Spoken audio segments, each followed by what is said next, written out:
Good morning, boys and girls. Today we will be learning about the elements of a story and story mapping.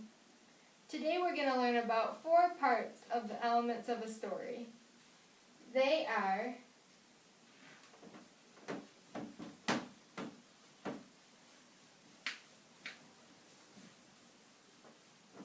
setting, which is where the story takes place.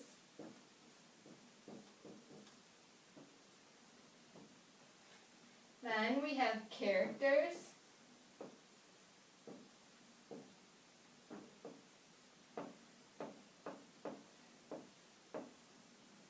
Characters are the people or animals that are in the story. Then we have the problem.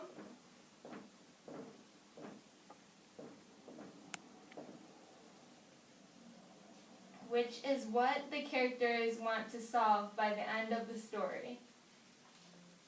And last, we have the solution.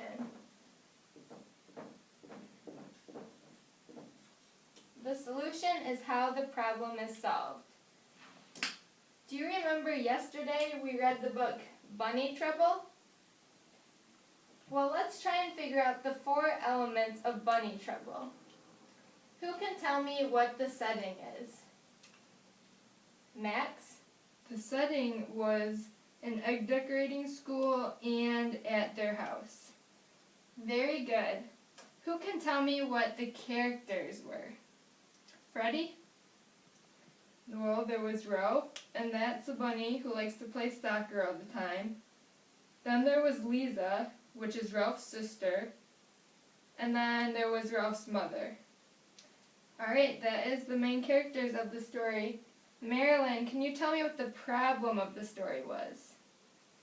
Ralph is working on his soccer skills, and he gets taken by the farmer.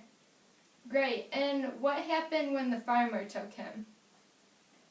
He put Ralph in a cage. Right, so Ralph was stuck in the cage. And how did they solve this, Charlie? Well, Lisa put the decorated eggs in Ralph's cage, and then the farmer thinks that he's the Easter Bunny, so he lets Ralph go. Exactly. So we just figured out the setting, the characters, the problem, and the solution of Bunny Trouble. Now you're going to work in pairs, and you're going to do the same thing with a new book at your desk. So I want Freddie and Max to work together, and I want Marilyn and Charlie to work together. And you're going to do Franklin is Lost and Trouble with Friends. And you're going to fill out a sheet that looks like this. So you'll have the setting, the characters, the problem, and the solution. So you can go back to your seats now.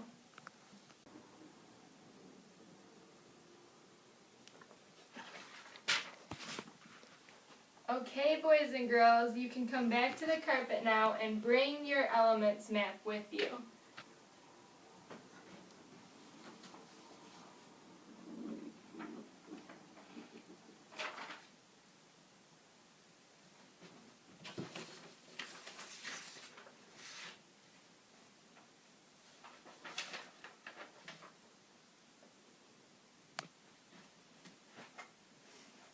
Okay, I see that both groups have their maps completely filled out, which is great. Freddie and Max, can you share what you have for all 4 parts of your story elements map? You can come up front.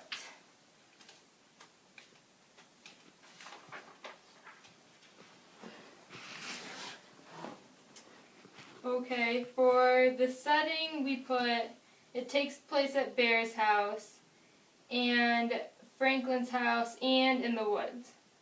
The characters are Franklin, Franklin's mom and dad, Bear, Fox, Goose, and Otter. And the problem in our story is Franklin can't find his friends, so he looks in the woods, but when he's out there he gets lost.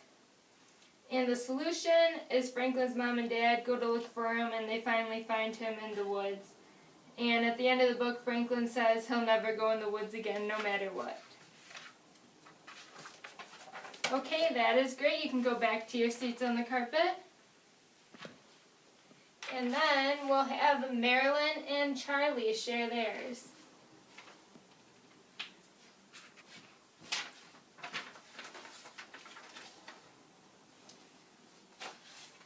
Okay, for our setting, we put Lizzie's house and Sister's house. The characters are Sister Bear, Brother Bear, Mama, Papa, and Lizzie. And for the problem, we have Lizzie and Sister fight over who gets to be the teacher when they play school. And they end up breaking Lizzie's pointer, and then they're mad at each other. In the solution, they decide to take turns being teacher. Okay, that is perfect. Can you go back to your seats? So there are many more elements of a story than just the setting, characters, problem, and solution, but those are the 4 that we're focusing on today. So it's important to look at the elements of a story because each story is made up of the same basic ideas. We learn the basic format that authors use to write a story. And studying the different elements helps us to understand the story as well as the characters that are in it. And this goes along with Bloom's taxonomy. In Bloom's taxonomy, the second level of cognitive thinking is comprehension. And this level is where story mapping would fall. The comprehension stage, children show understanding of facts and ideas by interpreting the text and giving descriptions. By using a story map, children are organizing and interpreting the parts of the story to aid in comprehending what the book is about. So that is our morning message for today.